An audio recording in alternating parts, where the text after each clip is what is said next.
Sit! Welcome to the Dynasty Nerds Fantasy Football Podcast, where we discuss dynasty strategy, rankings, and all things NFL. So get ready to geek out on fantasy football with your host, Rich Dotson. And welcome to the Dynasty Nerds Fantasy Football Podcast. I'm Rich Dotson. He's Matt O'Hara. Hey. He's Garret Price. How's it going? And we are talking end of the regular fantasy football season. That's right, folks. If you're listening, you're probably a happy camper because you're dug in. You're like, let me get a little bit of this championship caliber info coming in. And if you know what's great though, my favorite saying of all time is, not of all time. There's a lot of good ones. That got reeled back quick. Yeah. One of my My favorite saying One of my time. top 100 favorite sayings. Not of all time. This I is not remember my all time. like it was yesterday. It was a Wednesday. Or was it a Tuesday? No, but one of my favorite dynasty sayings is, even when you're winning, you're losing. That's my saying. That is your saying, and it is. Or is it when you're losing, you're winning? No, even when you're losing, you're winning. There you go. That's the one. What did I say? Even when you're winning, you're losing. Like it. It was a lot more pessimistic. Well, if you listen to the show, you know my way with words is bad, and I could be dyslexic. And if you're new to the show, welcome. Get used to it. I got a lisp at times. I got dyslexic. You currently have a goatee, which is probably throwing all sorts of stuff off. Yeah, this is currently looks good. The most facial hair I've ever had. I know. I'm 46. It's the most facial hair I've ever had in my entire life. I know. I didn't even know you had gray in your beard till just now. Yeah, look at that. Yeah, I know, It's all white in the bottom. Yeah. Yeah. Literally, my son said something to me. He's like, dude, well, he's like talking about beards. Very impassive. He's like, well, how would you know if you couldn't even try it? And I was like, yeah, you're right, I guess. So I'm not going to shave until 2026. All right. Give it a shot. We'll see how it goes. Right. I'm not a hairy person, and I don't think I can grow a beard at all, but we're going to see what happens. But yeah, I got a little... Only one way to find out. Yeah. There it is. Grow some people out one hair at a time. That's what I do. That's what I do for a living. I gross people out with my words. All kinds of things. Even though this Christmas party, I got a really good compliment. Somebody said I was drinking a lot, and somebody's like, dude, someone to my wife's like, dude, your husband is the funniest person I know. Look at that. Like, oh, that is thank nice. you so much. Yeah, you'll take that, right? I had a peeps rolling. I was pretty intoxicated myself, but I mean, yeah, I would imagine. I think I say wild stuff on this podcast. Wait till I get drunk. Very inappropriate. I'm a line crosser, a habitual line crosser. Can confirm. Yeah. Can confirm. I've been there many a times when the line has been crossed. So, end of the season, in Dynasty, it's right though. Even when you're losing, you're winning because it's a one league game that you play where like there's rules in place not to lose, right? Like the hardest thing as a Dynasty commissioner, all you commissioners out there probably know this is like the integrity of the league is like making sure people aren't tanking. And it's sad that you have to do that. Even in these old leagues where people get you're talking to these damn grown adults like they're children. Come on, dude, you know what you're doing, Right. Like this isn't rocket science. Like put your best lineup in. You can't start. You've forgotten for the fourth week in a row that you don't start guys on bye. Yeah, like I understand Cam Ward's on your taxi squad, but you're starting Deshaun Watson. You have to put a violent lineup in, dude. Come on. So Dynasty, the greatest game known to man, and the regular season's over. So if you didn't make the playoffs, why didn't you make the playoffs? What's your plan to move forward and make the playoffs going forward? Dynasty, the real season starts here in a couple weeks, right? Like the regular season's just kind of like all the work you did in the off season, let it play out. Now you make trades in season, but the real foundation's laid and the hard work is coming up. And this is where we kind of strive. Like in season for us is like we're navigating the waters, finding good buys, good sells, seeing how the market plays out. But like we really strive in this off season. As we're going to get ready here in the rookie season in about like a month, as we're really going to start digging in here. There's a lot of like reflection, and we're going to talk about that in tomorrow's show of what we learned. And this show is mostly the award section. It's kind of a fun show. Like, what did we learn this season? Who stepped up? Who let us down? Where do we give our awards? The same awards we give out every single year. Yep. And it's a good time to like take a breath, relax, take a step back. A lot of leagues don't have trades in a deadline. Watch how it all plays out. Hopefully you have some leagues in the playoffs, so you're still kind of competing. Right. I think out of all my leagues, I'm a little over 50% this year in the playoffs. I had a couple. I had some teams this year, man, that really kind of floundered over the last couple of weeks. So I would say one of my best teams just squeaked in. It was a weird year. Like I look back at some of the losses I had, and it was like when Jahmyr Gibbs went berserk. I played him in I have 5 leagues or 6 leagues in in Sleeper. I played him in 4 out of the 5 or 5 out of the 6. Oh, geez. And I got beat in like all of it. I was like, geez, Sure. oh my gosh, this is ridiculous. But I had that, and I had another big week where another, it was like 2 running backs went off against me. So it was like, I had some pretty fluky losses along the way, but that stuff happens. That's what this is, man. You know what I mean? We had a good group chat on one of my old leagues today. The guy with so the playoffs are literally 1 through 6. Every team this is an old dynasty league, probably 18 years old or so, 17. No, somewhere, but old. Yeah. Old. Second oldest league I'm in. Is it which league? Am Buddy I in Cut, it? my brother-in-law's Okay, league. all right. No, you're not in it. And You're not in it, man. 1 through 6. All the teams 1 through 6 are 9-5. Dang. The guy with the 2 seed texted wild. We had this group chat like how wild fantasy. Because everyone's like, dude, fantasy football is so wild. And he's saying like, one guy said, he's like, dude, I am the 2 seed with a bye. If that game didn't, he played me. So I had to go back and look at this. He's like, if that game didn't go into overtime last night, I missed the playoffs because Rich beats me, and I missed the playoffs. The team with the most points by 100, 8 and 6 missed the playoffs. All last night. It's a wild. It's wild, dude. It can be crazy. This group chat just going off like how wild it is, and that's like we always say, like, you know, when you're in that window to win a ship, like you really have to like grab it and not let go because you don't know. The best teams don't always make the playoffs. The best teams certainly never win. You know, it takes one fluky Jahmyr Gibbs 40 game. All of a sudden you're facing Harold Fannin and Shedeur Sanders. You're like, dude, this is a wrap. And like, oh my gosh, what just happened? Bonkers. Shedeur just scored the 3rd most fantasy points since 1965 for a Cleveland Brown. Like, what's going on? So like, when we say on the show, like when you I love that made up stat. You just No, it's a real stat. Is it really? Yeah. Since 1965. That Yeah, was the way before fantasy points. Just somebody went back. I saw it and on looked at fantasy. this- I think it was on Everything Report today. I saw it. Like I knew he had the most points since 2010. But I swear in the Everything Report, shout out to Scott Barrett and Ryan Heath that read that up. It's one of the best things out there. It said like I think it's the 3rd most fantasy points by a Cleveland Browns quarterback since like 1965. I know. I bet I know what the amazing. number 1 is. But it's Derek Anderson. That Cincinnati game where he had like 5 or 6 touchdowns. yeah. Or I think it whatever was it was. Probably. 6 touchdowns. Yeah. I believe. Yeah, that was pretty wild. That was a nuts Derek game. Anderson made the Pro Bowl that year in 2007, all thanks to Kellen Winslow and Braylon Edwards. Size 17 shoes. Amazing catches, man. So, but all like that fun stuff, it's like it's that important when you see the ship and you have this opportunity. And we always say sometimes like to slightly overpay when you're in this window for a good player or something that could help secure your ship because it is so hard to win. You know, a regular fantasy championship or a dynasty fantasy football championship, and it doesn't not matter how good your team is. I had a team. Remember that a couple of years ago, my high stakes league, and I talked about it all year. Like I went undefeated all the way to the championship game. I was like, don't worry though, I'm gonna lose the championship game for sure. And then, And I lost the championship game. Went undefeated all the way through, and I lost because it's that hard to do. So it's so important when you have that window to really go in there. And I know we're one of the few podcasts out there that really speak on it. Like, dude, if you go for the ship at all costs, like, because that's what we play for, right? Yep. And I know dynasty, you gotta think long term, but like, there's a strategy behind it and doing it very smartly. And we're gonna talk about all that. But this is an award show, so why don't we get our presenter out here, Garret Price, and start handing these little trophies Van out. White swagger.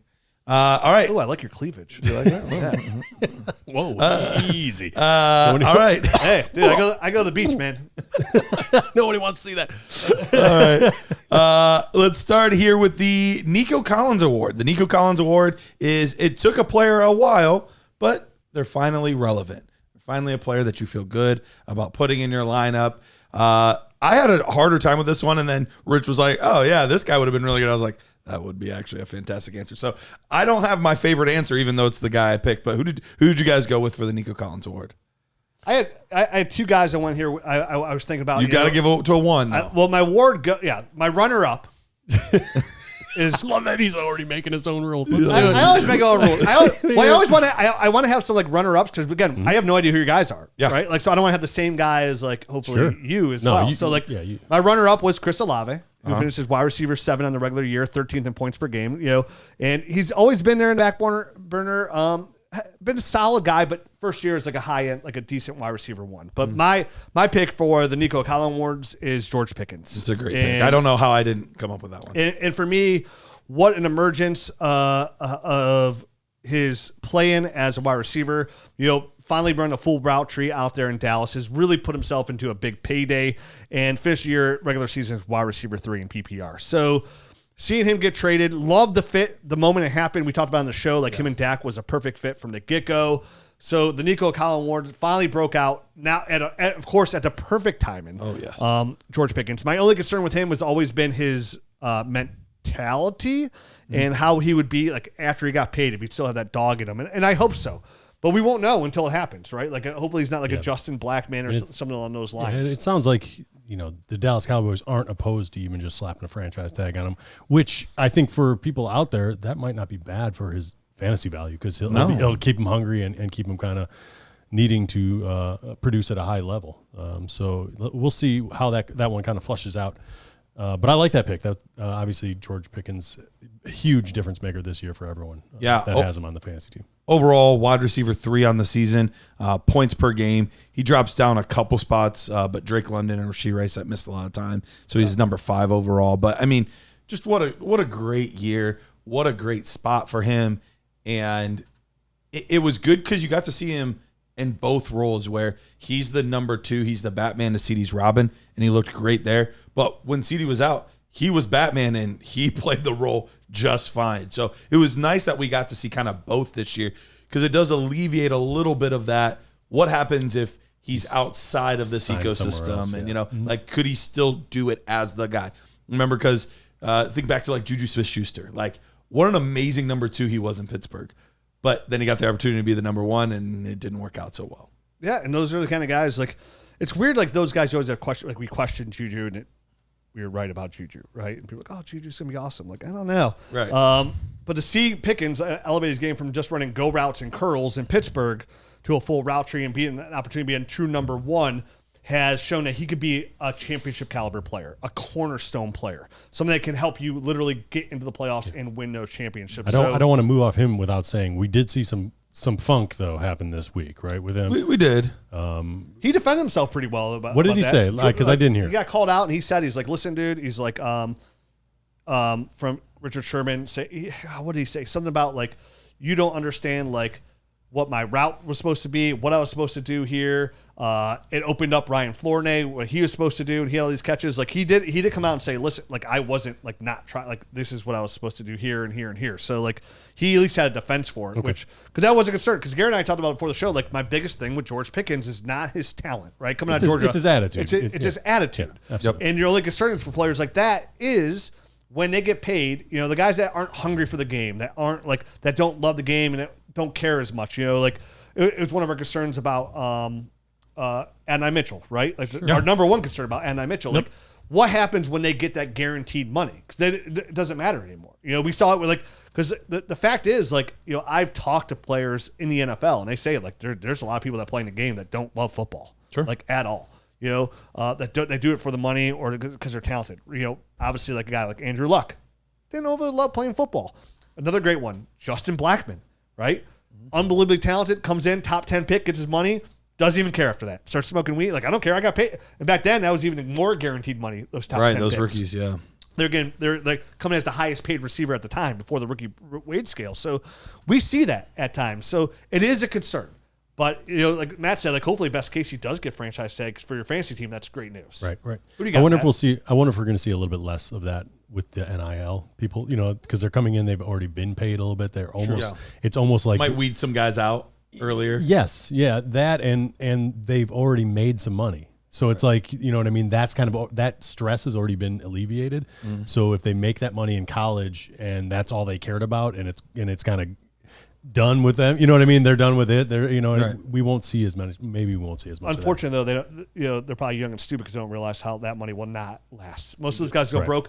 It's so hard. You hear guys like Odell Beckham on the latest podcast. How am I supposed to?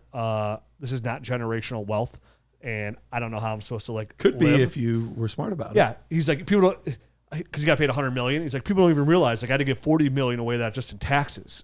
Oh. Okay. Still 60 million. Yeah. Give me 10% of that, bro, and I'll live the rest of my life as happy as a clam, and I'll be traveling the world. So, all right. So anyway, sorry to get us off on a tangent about you're good. money and NIL. We all like money. Everybody listening to the show likes money. Of course. my guy, Wan'Dale Robinson. So he isn't like I don't think you hear the name Wan'Dale Robinson and go, I want this guy because he's like a super relevant guy. But this year he cranked out wide receiver 14 numbers on the year. Obviously, there's been like this steady climb. In his rookie year, 116, wide receiver 116, then wide receiver 53 last year, wide receiver 36 on a gazillion targets, 140 targets. So he was super inefficient. This year, he's wide receiver 14 on 110 targets, but he's just become a lot more efficient. So he's already, way past the yardage total that he was at last year. He's already matched his touchdown totals from last year, and obviously on 20 less receptions. So he's much more efficient. And I think the important thing here is this is year 4 for him. He's going to be a free agent. I don't know whether or not he's going to get there, or they want to they're going to want to lock him up. But I think he's shown enough here that he can be a difference maker if given the opportunity. And that's why I kind of wanted to at least highlight him here on this Nico Collins Award. He's an award winner for me too. Down the show. Oh, he'll be getting called back up to the stage. A little teaser. Okay. Not for this award, obviously. Right. Clearly. Different award. He's walking away with multiple trophies. Look at that. That always felt good, going to the thing and you walk out with multiple trophies. Yeah, those guys always look good. Yeah, he looked cool. Like, hey, girls, what's up? But Hey, girls. Hey, girls, what's up? and like literally at the time it is girls. Like you're like 12. But anyway, with that, I went with the receiver too, so we all ended up going wide receiver. I went with Jameson Williams here. He had a little bit of a breakout last year, but we've not seen him regularly do as well as he's done the second half of this season. I mean, he's putting up game after game where it's 17, 20-something, 20-something, 17. Like, just very, very solid, very, very good in the second half of the season. I'm loving the targets that I'm seeing for him too. He had that one like weird kind of fluke game, but it was 7, 7, 10, 7, like just a lot of really good target games as well. And I think part of this is, we're missing Sam Laporta, and he's kind of stepped into that role really nicely. But this is a player that I think is going to continue, even though it's been a little bit more of a slow rollout than we would like to see typically for fantasy. Had a very odd start to his odd start to his career. Yeah, what I mean? First 2 years were almost completely irrelevant. Yeah, he played in 6 games, only had 41 yards in year 1, and then in year 2 he only had 354 yards. So there was all the gambling stuff, and the injuries, coming off the injury into the league basically, and then it was gambling in his second year that kind of really 2 false starts basically. Exactly, but we're seeing him. He's stayed healthy this year, which is a big step forward for him. We're seeing him get in the end zone more. His best season was last year with 7 touchdowns. He's already at 6 with 4 games to go. So, we could see higher touchdown numbers as well. Already 800 yards. He only got to 1,000 last year. So he's looking at breaking some of his kind of career highs. And he went from a player last year where I still, as a championship contender team, I had a hard time ever plugging him into my lineup. Where at this point in his career, I put him in and I feel very solid and steady about it. He's still going to have a weird game here or there, but for the most part, yes, they all do. Look at Jalen Hurts last night. Holy cow. What a terrible freaking game. Yeah, interception and a fumble. Yeah, on the same play. Same play. I watched that like 5 or 6 times in a row. Gosh. I'm like, how does this happen, dude? Like, my gosh. There was somebody that got eliminated from the playoffs because of that play. You know what I mean? 100%. And you're like, you got to be kidding me. How do you throw an interception and lose a fumble on the same play? It was the opposite Josh Allen, where like he threw the one pass and then they pitched the ball back to him. He got the passing and the rushing touchdown 2 years ago. It was like the reverse of that. It really was. Yeah, and this is one of the things. I mean, it's always one of those. It goes back to going back to a little bit of the Juju Smith-Schuster. Like, Jalen Hurts is always a quarterback that we've said on the show. Like, and listen, we gave him his props. He won a Super Bowl, and he had that one beautiful pass down there. And he's a very solid quarterback. We've always said, like, he's a slightly above average NFL quarterback. Top 5 guy again this year. And for me, like, some of those words came out. Like, this team without a good offensive line, like, where does Jalen Hurts come through? A lot of picks yesterday. Still, a Super Bowl quarterback, obviously going to win a Super Bowl, above average quarterback.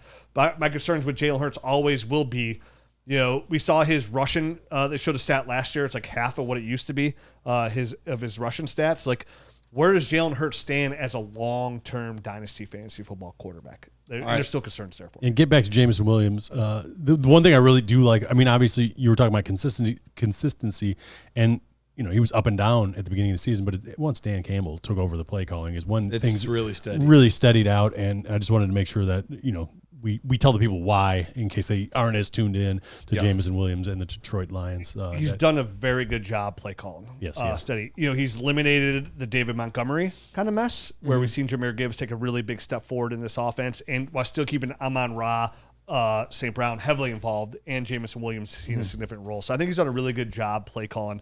We'll see if that continues into 2026, but excited. All right, let's go to the I'm Ready to Get Hurt Again award. Player that disappointed you this year, but you're more than willing to still draft or trade for them in the future. Who you guys got? I'm going to start on this one, and this was a guy but before this week, I wouldn't have said this.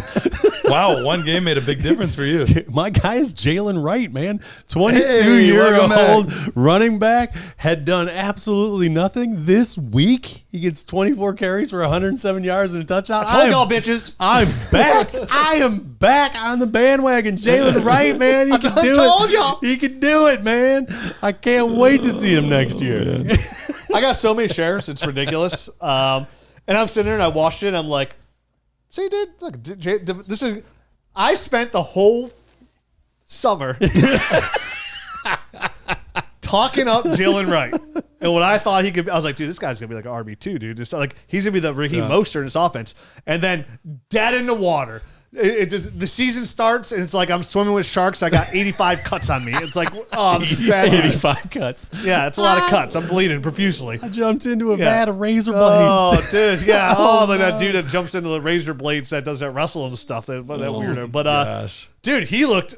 That's everything I thought he'd be. Now, unfortunately, he just needs Devon Achane to get a little rib boo boo for that to happen. But like that was until he didn't. Achane played a third of the game. And the important thing was it was him above Ollie Gordon. You know what I mean? Ollie Gordon had 85 cuts in the water in that game too. Yeah. So maybe we're going to see, I mean, obviously after a performance like that, hopefully we'll see a little bit more towards the end of the season. Who knows, man? They're winning games. You know what I mean? Like Miami has turned their season around. Yeah. Mike McDaniels might be back, baby. Right. And I think it's mostly because of the running game. And let me a little teaser because I got another work coming down the road. It's all because of the running game. Devon Achane's been. Waddle's been great.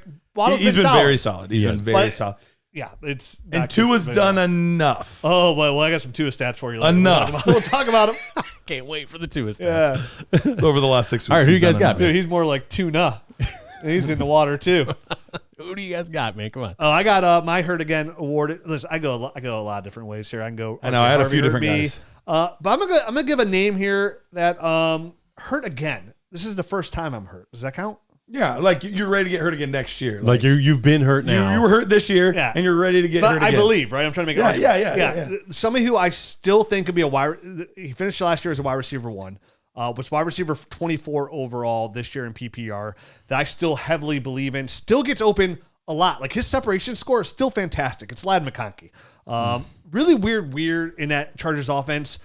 Herbert still looks pretty damn good. The run game looks good. We saw it with Lamar in Hampton yesterday. Yeah. I think next year, getting Rashawn Slater back, getting Joe Alt back with a healthy offensive line. We saw Justin Herbert take 7 sacks yesterday. Yeah. He doesn't have the time to really get out there and throw the football a ton. And he's beat up, man. Yeah, the first couple games, he looked unbelievable early on those first couple games. I think Keenan Allen moving on after this year, having an established run game. I think Ladd McConkey is going to step back into that wide receiver 1 role, top 12 fantasy football wide receiver. Yeah. So I'm personally encouraged. There's some guys I've been kind of taking some notes on, like who I want to kind of like target this offseason. Guys like Cam Ward is on that list in Superflex leagues. But Ladd McConkey, I think this wide receiver 24 finish could be a blessing when it comes to finding some good value where you'll be able to find and actually acquire him for like a first plus, some players that I can go out there and get for. So for me, I'm ready to get hurt again on Ladd McConkey because I think coming in, the year that we expected out of him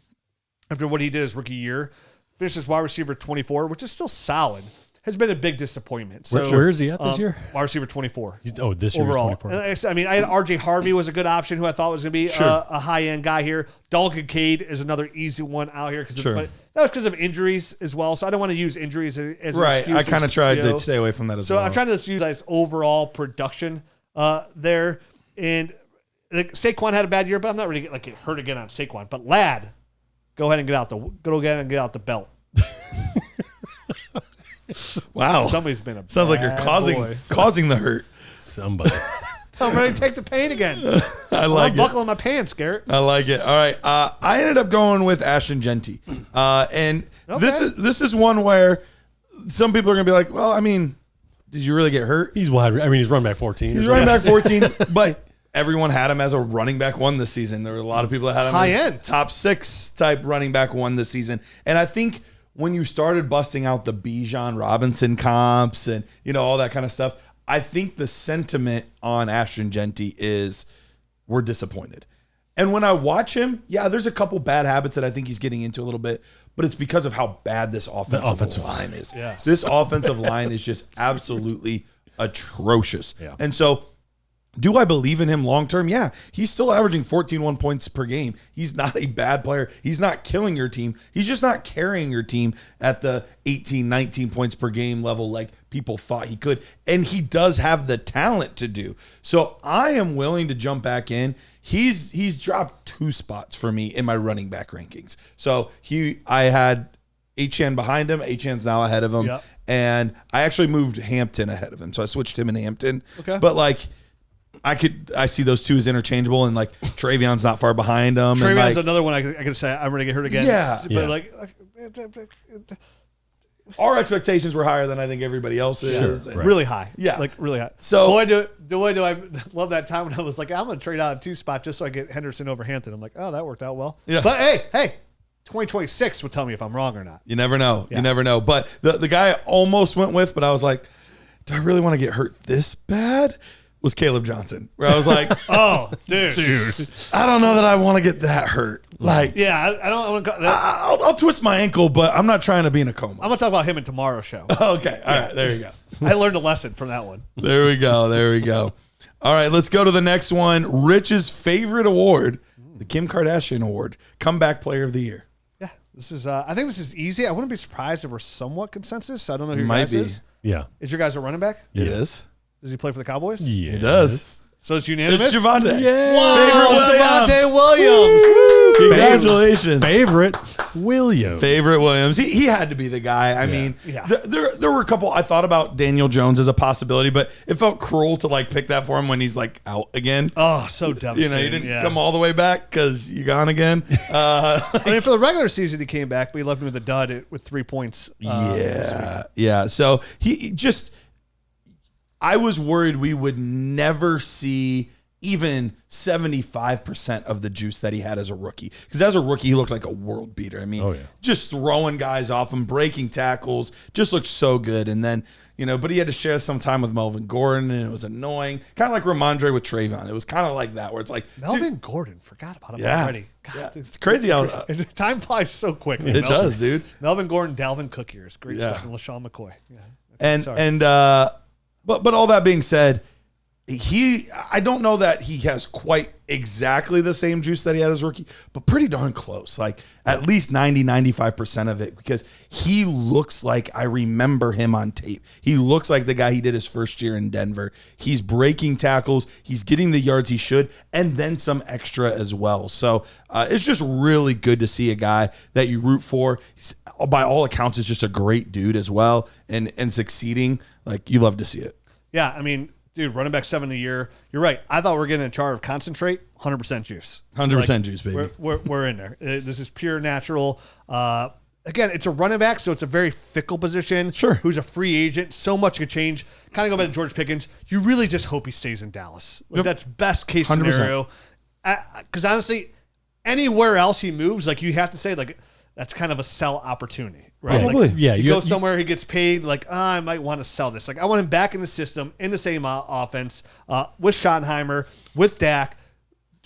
Sign Javonte, tag George Pickens, and you got a 2-year window here of Javonte, and that's fantastic. And I think it's possible, too. I don't think he's going to be requiring that much. I think we're looking at maybe like an $8 million per year. Maybe even less, dude. Even Maybe. guys like, I mean, you got to imagine J.K. Dobbins went over 1,000 yards. Somebody wants to sign him. He gets paid for like $3 million, right? Like, it's like He was hurt again, too. And dude, but you want to, like, how many teams are going to really invest in long-term money in a guy like Javonte? Like, even in Dallas, you know what I mean? It's like, it's hard for these running backs to get paid. is. Every year It we is. see it. Like, these guys are real hard to get paid. It helps this class that it's not a good running back Yes. class in the draft. That's what helps Correct. these guys a lot. But there's a lot of them. There's a lot of free agents, though, too. That's the thing. There's a lot of free agents. Even like where's Sean Tucker going to go? Where's Brian Robinson going to go? Where's like guys that we don't love, but could find themselves taking money from somebody else that we think would be a better fit for that J.K. job. Dobbins. Or a piece of the pie. You know what I mean? Yeah. Like a guy that could just be like, Oh, you signed an Ramondre annoying- and Isaiah Pacheco. What a weird offense this is going to be. Like, just stupid stuff. So we'll see what happens. But I think he was the most obvious comeback player of the year candidate. The Kim Kardashian Award. Unanimous. Unanimous, of course. All right, love it. Let's go to the next one here. The I told you so player. The player you had a strong opinion on, and you skip were an award here? totally right. I'm out of order. Uh-oh. Oh, I did skip one. I apologize. We'll come back to that one. The Mr. Consistent Award. That was my fault. I apologize. Mr. Consistent Award. Always a good start, but not necessarily an elite special player. Who you guys got? 2 years running now, so this dude's You ran it back? super. Yeah, and Josh Jacobs, he did it again. That was my man. guy, too. I did Josh Jacobs. He did it again, man. He was my guy last year, and I had him in the slot, and I just kind of copied and pasted this thing over. I'm like, I'm not changing. This guy is awesome. He's just going to get you. Copy paste. I did the same thing, only I had Mahomes last year, and I was like, he's played too well. He can't be in there. Yeah, like I mean, he's not flashy. Like I don't think he gets the kind of respect that he should around the league. But he week in and week out, he's scoring double-digit points for you. A lot of times he's hitting those 30 numbers as well, like something crazy. He only has one dud on the season. That was week 11 against the Giants. And More than 10 points every time other than that. other than that, over 10 points every single One of the week. most underrated fantasy football greats there is. Yeah. Been in the league since he's 21. Has been a running back one every single year outside of his last year with the Raiders. Like just a high-end fantasy running back, one of the best rookie draft picks you could possibly make. So underrated. You just put him in your lineup and forget about it. So that is why I have him as Mr. Consistent, because if you have a player like that, he's invaluable. You basically have one spot you don't worry about at all. And how often can you look at a lineup and just be like, I don't have to worry about my wide receiver one or my running back one? Like there's always some sort of week in and week out concern. Like, how do I like the matchup? No, you don't care about the matchup. him. You just put him in there and forget about it. And he stayed relatively healthy over his career too, which that in my mind plays into the consistency factor as well. Yeah, he missed a game, but like most running backs are going to miss a game over the course of the season. Like he's such a good player. My Consistability Award goes to, I almost gave it to DeAndre Swift. Okay. Actually, yeah, I should change that. It should Yeah, be you should change it. Consistability Award. These should be podcast awards, Yeah. like Gluteus All right. Minutes. But anyways, yeah, Consistability. Consistability Award goes. I almost went DeAndre Swift, because he's been pretty solid all year long. He really has, right? Like, yep. but I actually went a different route. I went quarterback here. I went Trevor Lawrence. Okay. Trevs. Somebody who just gets doo-doo butt on all the time, and everybody kind of because he's not the greatest NFL quarterback, but he's always solid. He's quarterback 12 overall right now, 15th in points per game with 17.5. And if you look back over the year, like he's just been pretty steady week in, week out. Been very consistent. Had to go up, and that's going without like Brian Thomas being hurt. Brian Thomas not putting up a lot of points all year.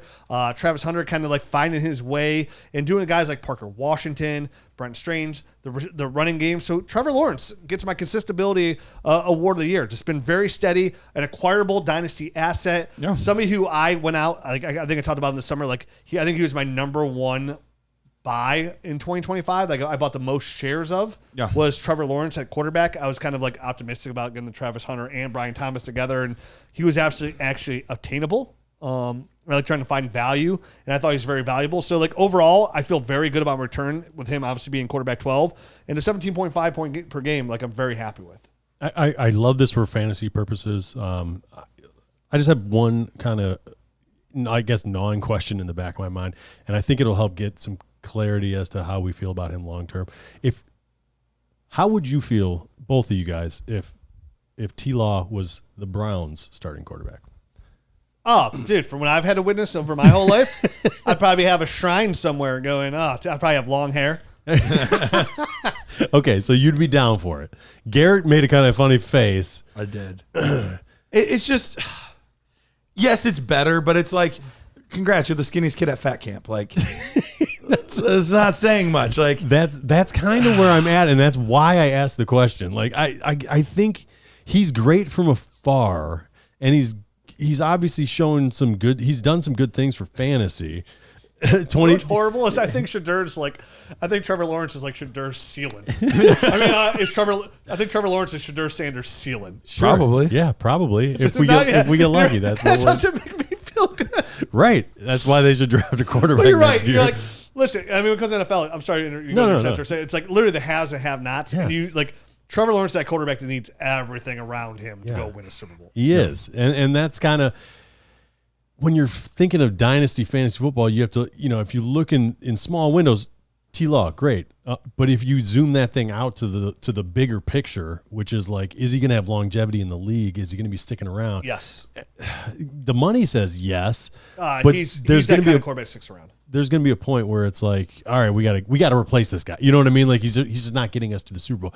And I'm not ready to throw that towel in, because I think Liam Cohen is kind of squeezing as they're much, a playoff team. Squeezing as much juice really out good. of this thing as possible. It's weird because it hasn't been a great fantasy season for the Jaguars, but they're winning games. The Panthers, Trevor Lawrence, quarterback 12 overall. So weird. The Jaguars are 9 and Kansas 4, City and like the Lions are out. So what a weird perfect example. Kansas City stinks right now, right? They're playing terribly. Let's say Kansas City squeaks in and they have to play Jacksonville.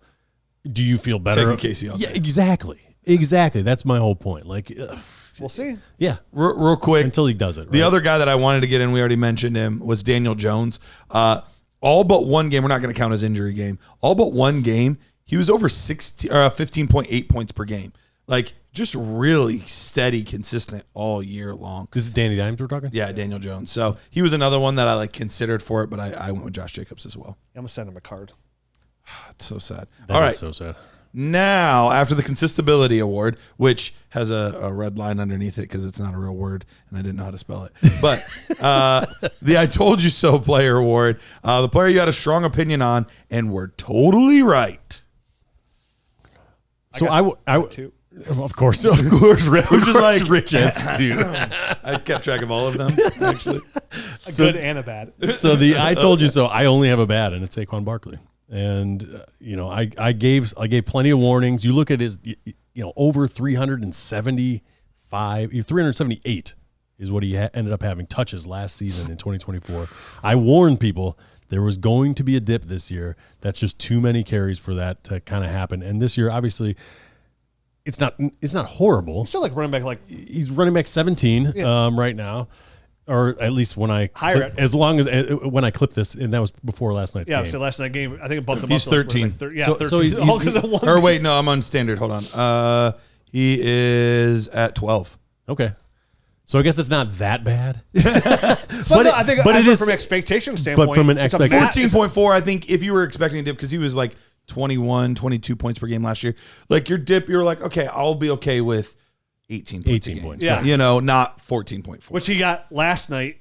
Right. And that was like he went from Superman to like a mere mortal. You know what I mean? In the 1 year there. And he went to Superman to like Robin.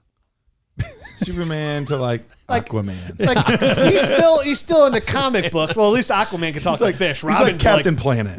He's like Boy Wonder with some gadgets out there. He's like at the Super Soaker 5000. But anyway, I told you so. I don't know. Saquon. Totally right. You were right. Yeah. I wish I would have sold more Saquon shares. I would listen to you, but I did not. You want me to go? Yeah, go ahead. I mean, you have two, so one, and then maybe Garrett, and then come back to you. So I told you so from a bad standpoint. Okay. So you got two awards. You bought two of them. Let's keep the baddies rolling. Yeah. Let's go. Isaiah Pacheco.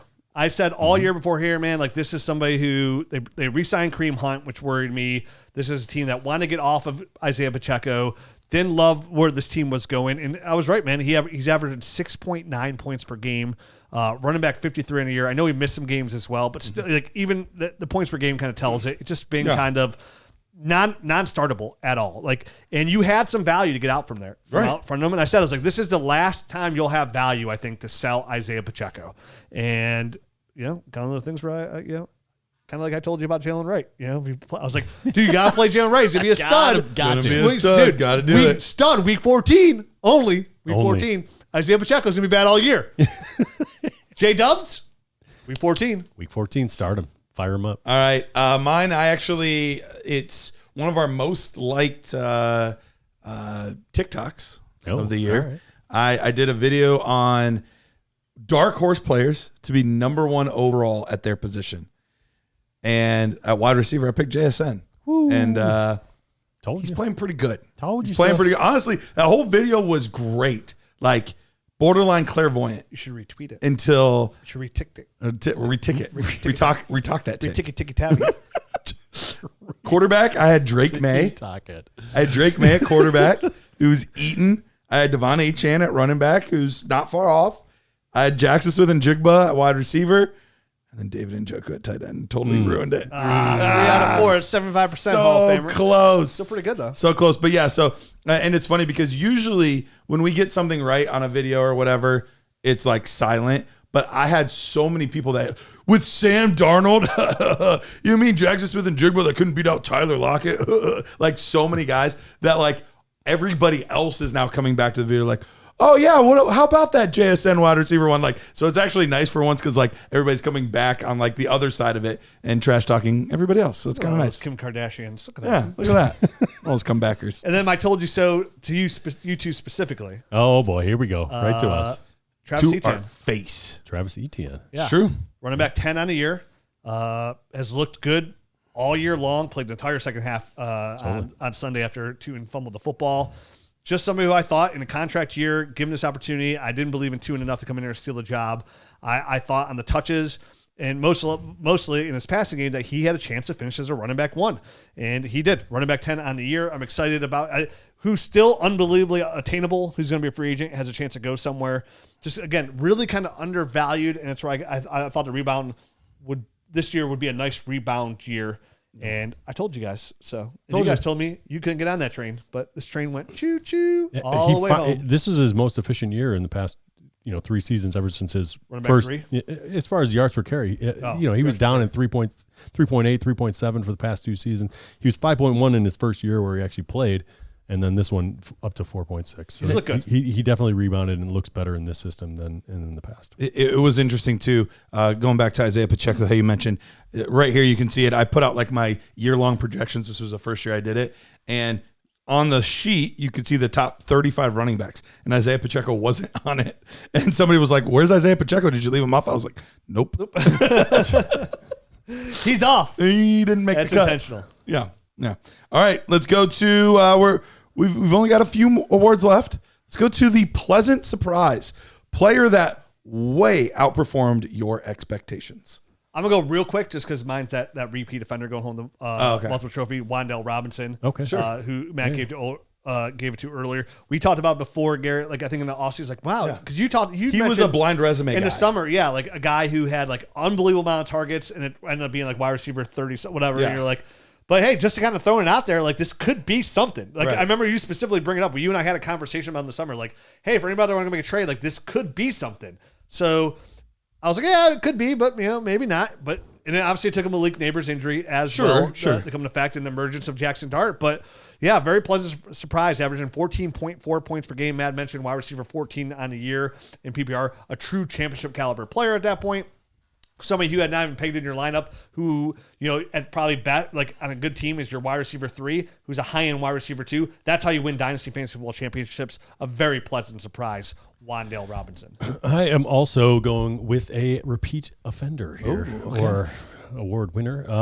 George Pickens is my pleasant surprise. So I feel like there's some crossover here with another multi-award winner. Yeah, each of us didn't pick the same guy twice, but sometimes we picked each other's for other awards and stuff. Hardware's going out. So yeah, absolutely. I mean, George Pickens, we talked about him before, but wide receiver 3 on the year, wide receiver 5, I think, as a points per game at 18.9. Just a huge leap, and obviously more than I thought was going to be kind of available in that offense with CeeDee Lamb there. They're really chucking the heck out of that ball. I went with I went with Harold Fannin on this one. Of the three of us on the rookie show, was the lowest on Harold Fannin. I didn't really like him that much. I liked him after the catch, and that was about it. And he has significantly outperformed my expectations. So definitely somebody that went from a guy that was, I think he was my tight end 6, and you had him at 3. I told you so. And see, look at this. I don't do this. You see what he does to me? I see it, man. I see it. Hurts so bad. I only remember the good one. Would you tell me? But yeah, you had 3.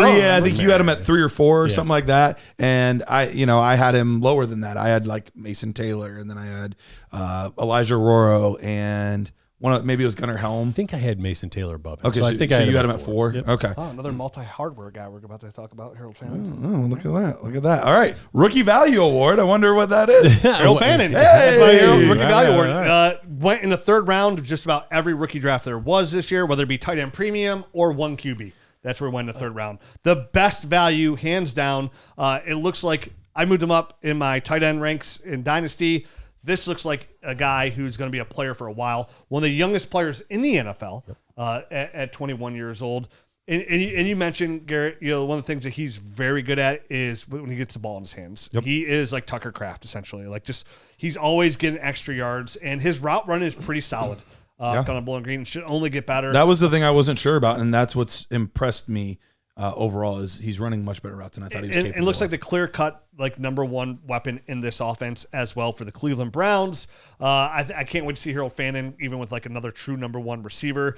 I think the best rookie value by a large. I almost went Jackson Dart because where he went, definitely, but it'd be more like just super flex. That's probably where the best value was. But I think overall, anytime you that 7 percentile, right? That's a 7 percentile to hit on a 3rd round pick.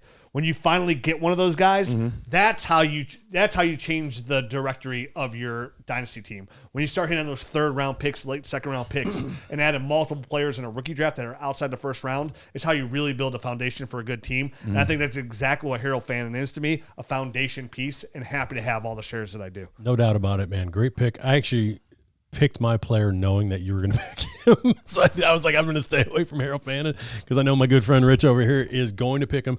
So I went a little bit later. This is a guy that went closer to the 5th round. In the leagues that I played in, he went 4.11 on average. And that real deep guy is Aronde Gadsden. Okay, so wow. Those were 2 guys that I was considering for my award, not who I picked, though. I'm glad you did. Didn't even cross my mind. Way better pick than mine, I guess. Just because I knew it was, I knew Harold Fannin was going to be Rich's pick because I just know how Rich thinks. But then I was like, what am I thinking right now? Boobs. Damn it! Got me again. Damn it! So predictable. So predictable. That was a good one, actually. That was not what I was going to say. But probably right. But anyway, he's closer to the 5th round, and obviously right now, I think wide receiver 20 on the league.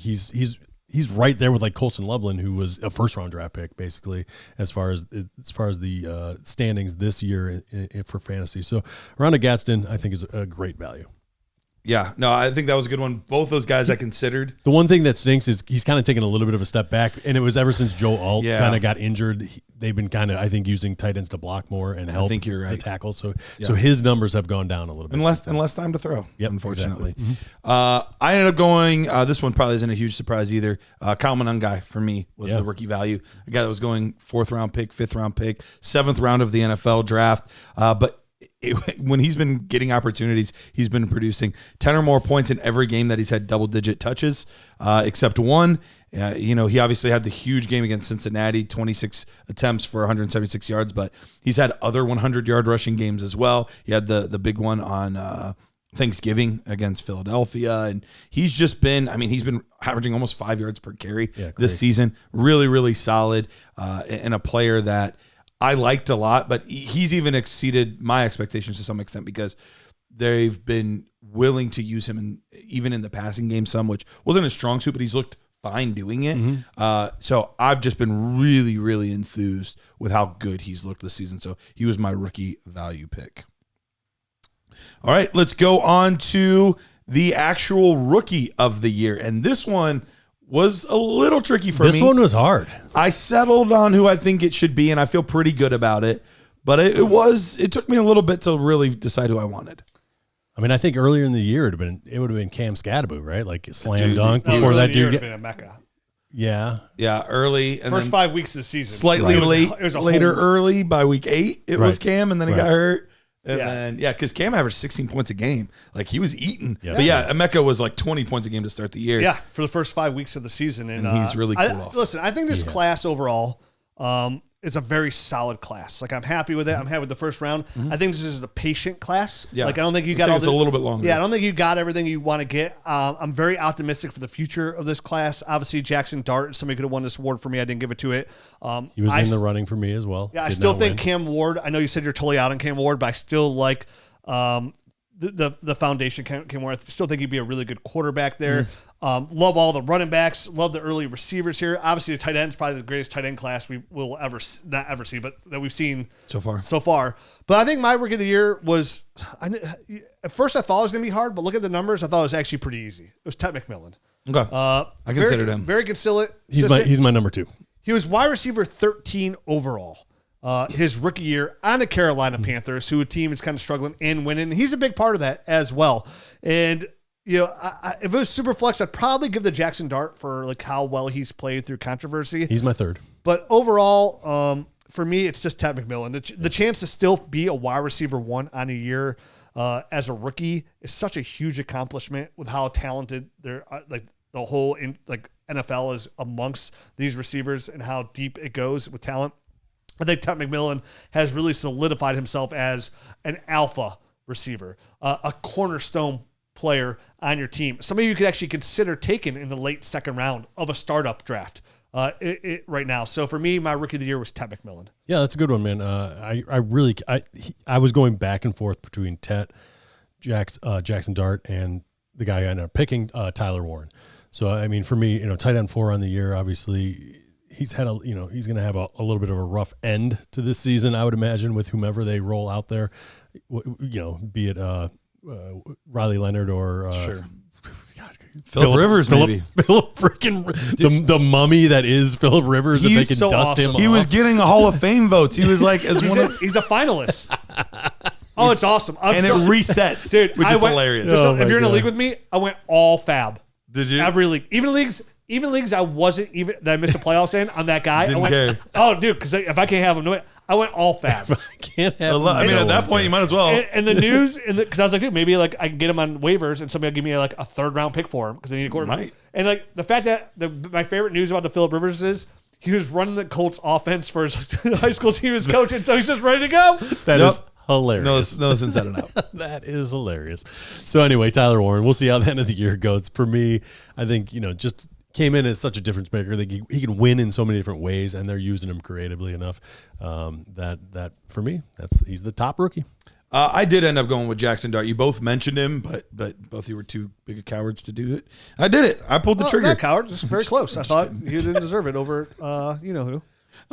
Jackson Dart for me, when his points per game is a little deceiving because his second game, he had negative 0.3 points, and he had 0.3 points in week 3. So they were end of the game, clean up, kneel down, throw that stuff out. Yep. type of situation. So from week 4 on a points per game basis, he's quarterback 4 on the season. I mean, he has just been absolutely eating. His worst game, he had 13 points, which is, still better than some of the best games from Cam Ward. So, and I'm not even joking, that would be like his 2nd or 3rd best game. I'm aware. So Jackson Dart, if you can put up 22 points per game, that's just an absurd number. I think when he played, he was the biggest difference maker out of all of these rookies. So I had to go with him for my rookie of the year. All right. All right. Last 2. The LVP, least valuable player. Now, we're not picking a guy that got injured like week 2 and missed all year, maybe they missed a little bit of time with injury, but overall, I'm picking a guy that got injured and after week 5, he hasn't played. I don't care. I know we're not supposed to, but Rich breaks the rules all the time. All and right. I just want to take this it. time to bash Kyler Murray and say he is the least valuable player. He's my LVP. I'm gonna one up you. You're going to one up me? yeah. QB 17 on the year in the first 5 games. I mean, obviously, injury happened. We can't tell if he got soft benched, if he got hard benched. We don't know what actually happened, if the foot is okay by now or not. But they're moving on from this guy. And Schefter, when Schefter's tweeting, like, now the question is, where does Kyler Murray pay in 26? Right. I think the writing's on the Twitter. And here's the thing, like Writing's on the Twitter. writing's on the tweets. So I mean, I've talked about this guy's contract at nauseum. He's got $22.84 million already guaranteed for next year. But on the third day of the next calendar year, he gets another $19.5 million for 2027. Like, they are going to move on from this guy, and it's going to be lightning quick. As soon as they can, they're going to just eat that $22 million and get him off the books. His dead money, is $57 million. He's got a $53 million cap hit. They can chop that thing in half using the June 1st cut and save $24 million against the cap and not have to pay the $19.5 million in salary in 2027 if they get rid of him. Yeah, and shame on Kyler for hiding the monster of Michael Wilson from us over the last couple of years. Shame on you. When we had an alpha out there and we didn't even know. Is it shame on him or shame on Michael Pittman Jr.? Or not Michael Pittman Jr., Marvin Harrison Jr. It's one of the. It's one or the other. Michael, who tweeted out? Somebody tweeted out, and they're like, "Oh man, when Marvin Harrison Jr. doesn't play, you got Marvin Harrison Sr. out there." Like, it's good, it's great. That's a good one. You want to go? I'll go last, I guess. Yeah, I can go here. I went with Brian Thomas. All right. He made the list. He made your list. I have all positions. You picked one for each. Yeah, He's my wide receiver. For me, it was Marvin Harrison. Make up your mind, dude. I don't know. It was somebody with a junior at the end of their name. Michael Pittman Jr., Marvin Harrison Jr., Brian Thomas Jr., some junior, Ken Griffey Jr., I don't know. But Junior. Brian Thomas Jr. last year. Henry Jones Jr. And granted, it was kind of a bad year. He was wide receiver 4 at 16.7 points, which is a pretty low number to be wide receiver 4, but still, wide receiver 4 in the season. He only has one game above his average from last year. Yeah. And in fact, he only has one game above 12 points this year. It's been bad. He's been really, really bad this year. On the season, he is averaging 10.2 points, buoyed by one 23-point game. Yep. His next best games are 11.7 and 10.6. Dude, I looked at him. It was bad. It was a brutal season, especially, factoring that it's not because Travis Hunter was taking over. I could have accepted that a little more if it was just like they love Travis Hunter and they're getting him tons of targets and blah, blah. No, he had every opportunity. I wonder if he's one of these guys. I wonder if he's one of these guys, though, that we hear after the season how bad, like, some of the injuries. Wrist injury was? Maybe. Yeah, some of the injuries he was dealing with kind of were. Maybe, but. Because he's not looked remotely the same. Than he did his rookie. And I remember saying it, and look, I got crushed last year, and it was what it was. But like, he had quite a few of those. Crushed. I did get crushed. As big as your vindication Smith-Njigba was.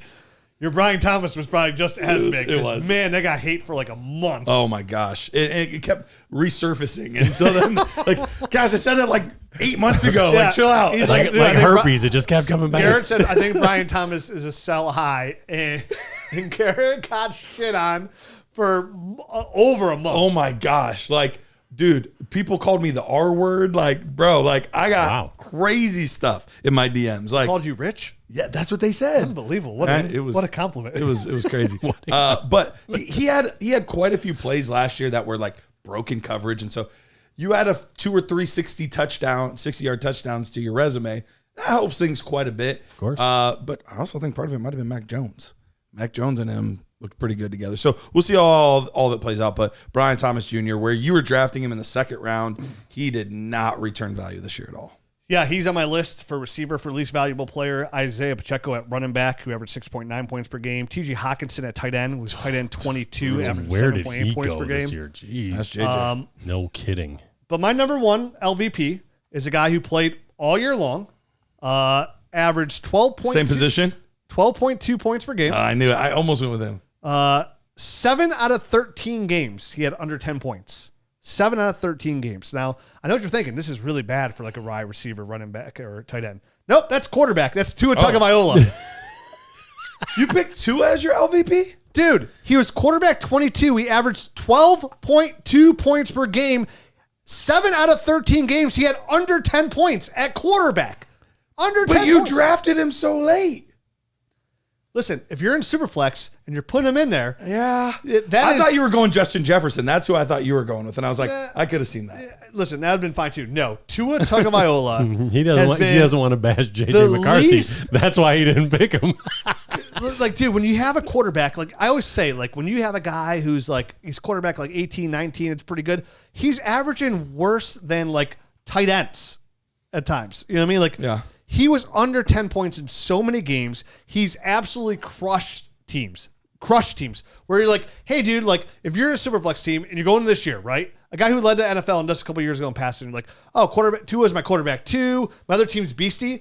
You couldn't even start him in your Superflex league. So if you relied on him, he sunk your team so bad. He's been so least valuable to your team. If this doesn't sum it up, I have got Tua as my backup quarterback.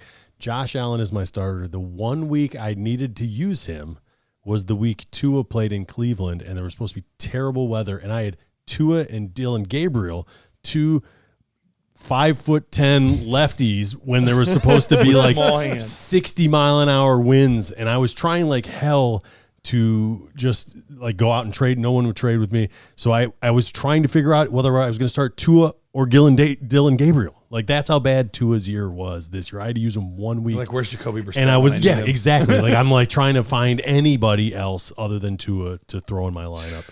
And that's like falling on a balance beam, but both legs are on each side. And look, I ended up starting him. It was a 1.6 point game. 1.6 points is what he scored against. It was a brutal game. Cleveland. It was a not good, game. Bob. In my starting lineup, the 1 week I needed him. All right, so least valuable to most valuable. Who did you guys pick as your MVP for this? Was a no-brainer for me. I thought it was. And then I thought differently. And I'll explain why. Go ahead. No brainer for me, Jackson Smith and Jigba. Me too. Wide receiver 1, averaging 22.1 points per game. Only scored under 10 once all year long. He was fantastic. 9 out of 13 games.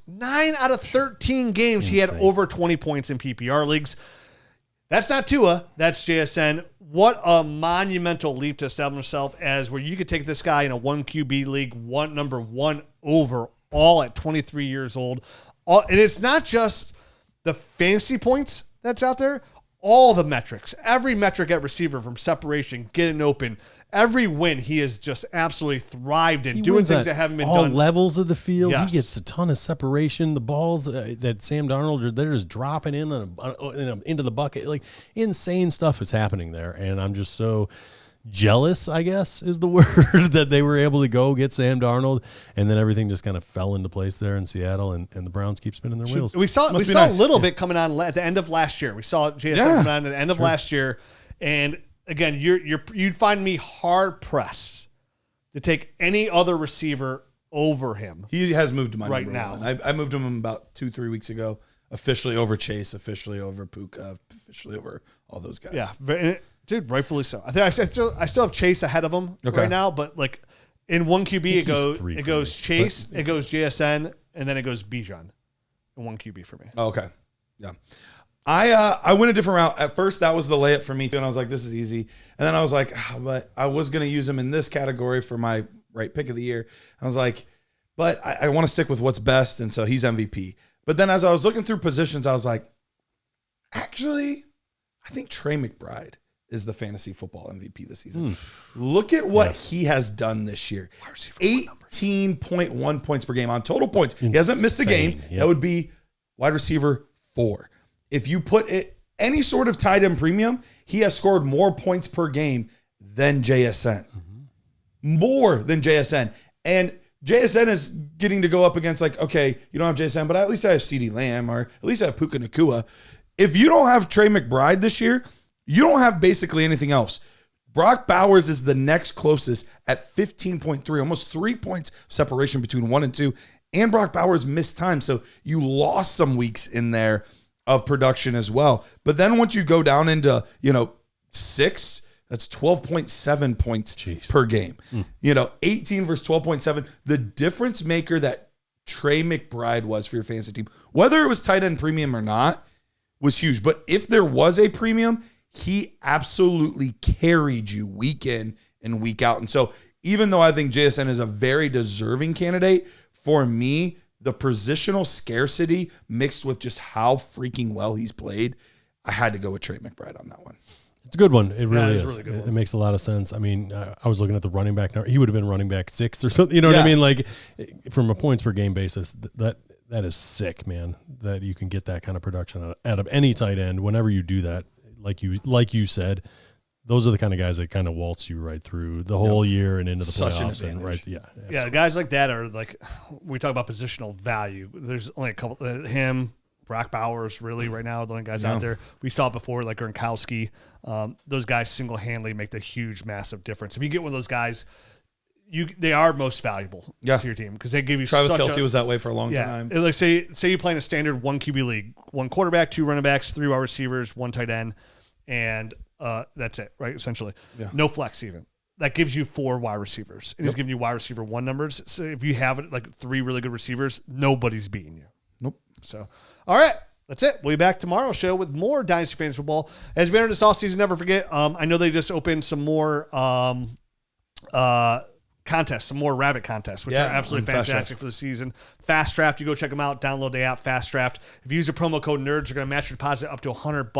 But on top of that, we're going to give you a free year membership to Dynasty Nerds. You're going to get the Nerd Herds. You're going to get access to that film room. That's the most important thing. All our rookie content, #1 in the industry, if you ask me. Or most people. If you just ask anyone. Ask anyone. Ask a friend. The film room, all 22 film, you get access to that, the Nerd Score Plus, all the tools, the app. Use that promo code NERDS, and we're going to give you a free year. If you're already a member, we're going to send you a gift certificate to the merch store. We'll be back tomorrow with more Dynasty Fantasy Football. Adios.